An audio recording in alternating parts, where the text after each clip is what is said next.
Minister Moses Nagamootoo today, responding to the DPP's dismissal of charges laid against Ministers Walter Lawrence and Dr. George Norton by the opposition Member of Parliament Anil Nandalal, said the opposition is making a mockery of the legal system and is trying to cast aspersions on the court proceedings in Guyana. I think what's happening here is a typical case of what Guyanese would say when cow gone a slaughterhouse. They just do certain things on their tail, and faced with a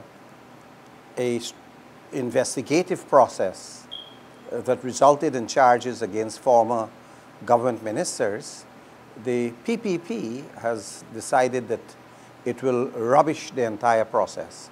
It will try to diminish the integrity of the investigative and legal process, and by implication to denigrate our courts. The charges against the ministers came a week after the Special Organized Unit SOCU charged former Minister of Finance Dr. Ashni Singh and former head of the National Industrial and Commercial Investments Limited NISIL Privatization Unit Winston Brassington for illegally selling 3 plots of land for over 900 million Guyana dollars. Prime Minister Nagamootoo described the counter-charges as a tit-for-tat and noted that the opposition's actions are an attempt to undermine the legal system and question the authority of judicial officers.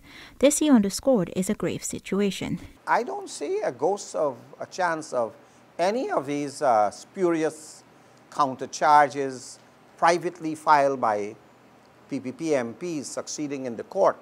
But I don't think that the intention has been that these charges should succeed. I think that the mischief is being created by the fact of charges being filed and not the results of prosecution or hearing or trial into these charges.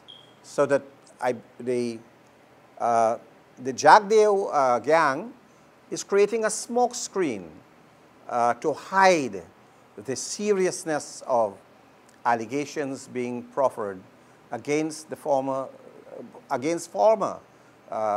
government officials. And so Guyanese can see through the smoke screens and should not be diverted by these shenanigans and these sideshows being organized by the opposition. The Prime Minister concluded by noting that the DPP acted in accordance with the Constitution to discontinue the charges. Gabrielle Batram for InfoHub.